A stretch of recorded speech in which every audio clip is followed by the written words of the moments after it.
Assalamualaikum warahmatullahi wabarakatuh. Halo guys, welcome back to my YouTube channel.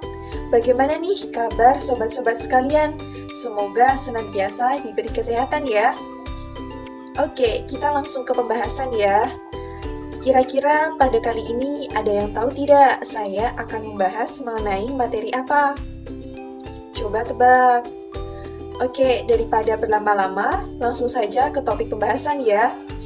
Jadi, pada kesempatan kali ini, saya akan berbagi ilmu mengenai sebuah teori yang saya dapatkan dari mata kuliah perkembangan peserta didik. Nah, tentunya ini juga sangat penting loh guys bagi kalian sobat-sobat, mahasiswa dan mahasiswi yang mengambil Fakultas Keguruan dan Ilmu Pendidikan, khususnya program studi pendidikan guru sekolah dasar. Sebelum kita membahas lebih jauh, rasanya kurang afdol deh kalau di awal sesi kita tidak melakukan perkenalan. Oke, sekarang saya perkenalan dulu ya. Halo sobat mahasiswa dan mahasiswi, perkenalkan nama saya Femi Hidayati. Saya adalah mahasiswa pendidikan guru sekolah dasar semester 2 di Universitas Muhammadiyah Purworejo. Oke guys, tidak usah berlama-lama lagi ya, langsung saja kita ke topik pembahasan mengenai sebuah teori yang saya dapatkan pada mata kuliah perkembangan peserta didik yang bernama Humanistik Teori. Oke, jadi perlu digarisbawahi ya guys. Topik kali ini yaitu mengenai sebuah teori humanistik teori. Kira-kira apa yang ada di pikiran sobat-sobat sekalian ketika mendengar humanistik teori? Secara logika kan kalau human artinya manusia, kemudian kalau teori kan artinya sebuah pendapat, cara, atau juga bisa aturan. Berarti kalau humanistik teori artinya suatu paham ataupun aliran mengenai manusia. Kira-kira seperti itu bukan ya? Nah, untuk lebih jelasnya, sobat-sobat sekalian bisa simak di pembahasan kali ini bersama saya, Femi Hidayati. Sebelum kita membahas lebih jauh lagi mengenai humanistik teori, ada beberapa poin-poin sebagai dasar pembahasan topik ataupun materi pada kesempatan kali ini.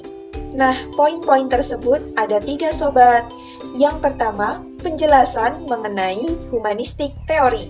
Dan yang kedua, relevansinya terhadap anak sekolah dasar. Kemudian yang ketiga adalah bagaimana ketika kita menjadi guru sekolah dasar dan mengimplementasikan humanistik teori tersebut kepada anak peserta didik. Oke, pembahasan yang pertama yaitu penjelasan mengenai humanistik teori. Humanistik teori, apa sih itu humanistik teori?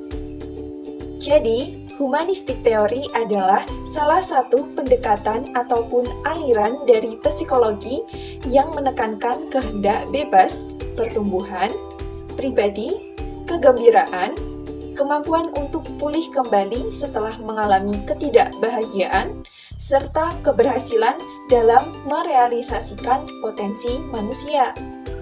Jadi, pada humanistik teori ini, berasumsi bahwa pandangan humanistik yang menyatakan bahwa manusia adalah agen yang bebas dengan kemampuan superior untuk menggunakan simbol-simbol dan berpikir secara abstrak.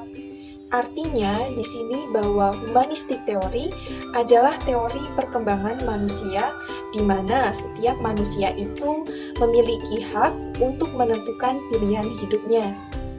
Nah, untuk lebih jelasnya, ada beberapa ahli yang menjelaskan mengenai humanistik teori. Di antaranya, yang pertama ada Charlotte Bahler, dan yang kedua ada Abraham Maslow, kemudian yang ketiga ada Carl Rogers. Humanistik teori menurut versinya Charlotte Bahler terdiri atas 5 fase kehidupan.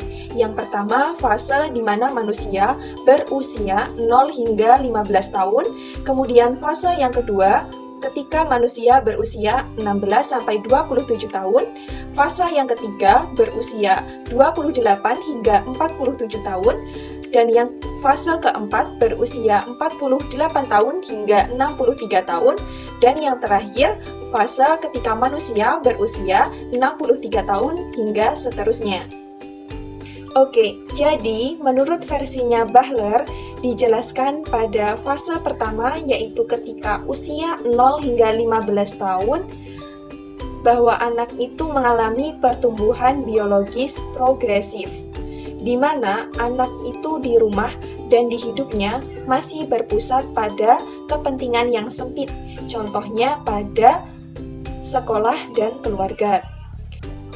Secara logika, progresif itu kan artinya kemajuan. Nah, berarti setiap anak yang berusia 0 hingga 15 tahun itu memiliki step by step ataupun tahap-tahap untuk mengembangkan atau terjadi kemajuan secara biologis. Nah, contohnya di kalangan sobat-sobat mahasiswa ini, tentunya di dalam sebuah kelas terdapat sebuah pertemanan. Nah, di dalam pertemanan itu terbagi atas kelompok-kelompok kecil yang biasanya sering kita dengar dengan circle. Ayo, apakah sobat-sobat mahasiswa di sini ada yang sudah mempunyai circle? Nah, dari circle ini, anak itu menjadikan zona nyaman mereka untuk mengembangkan pertumbuhan biologisnya. Misalnya dengan makan bareng, kemudian menentukan outfitnya bareng juga, terus kemana-mana nongkrong bareng, mengerjakan tugas kelompok ataupun tugas kuliah bareng, dan lain sebagainya. Dan selanjutnya adalah fase yang kedua, yaitu fase ketika usia 16 hingga 27 tahun. Di sini Bahler itu menjelaskan manusia terjadi ataupun mengalami pada pertumbuhan biologis lanjut, di mana ada kedewasaan seksual, kemudian perluasan aktivitas, dan memasuki kegiatan independen. Nah, contohnya itu adalah ketika sobat-sobat mahasiswa sekalian itu telah mengenal satu sama lain. Misalnya, dalam satu circle tersebut, terdapat salah satu yang memiliki hubungan asmara, tetapi dengan pasangannya itu terjadi sebuah problem. Kemudian, tempat yang pertama mereka akan bercerita adalah circle mereka. Jadi, kenyamanan mereka itu ataupun pertumbuhan biologi selanjutnya mereka dengan bercerita di circle tersebut. Nah, di sisi lain, pertumbuhan biologi selanjut itu tidak selamanya menceritakan tentang kehidupannya kepada circle mereka, tetapi akan ada saatnya mereka itu lelah ataupun merasa kurang nyaman bercerita dengan circle mereka. Jadi, tempat kembalinya mereka adalah ke keluarga mereka sebagai rumah pertama dia ketika dilahirkan dan berkembang. Jadi, pada intinya, mereka yang memiliki masalah yang awalnya curhatnya dengan circle mereka, maka mereka akan merubah pandangannya dan akan kembali ke keluarga mereka. Dan selanjutnya adalah fase yang ketiga, yaitu fase di mana manusia ketika berusia 28 hingga 47 tahun.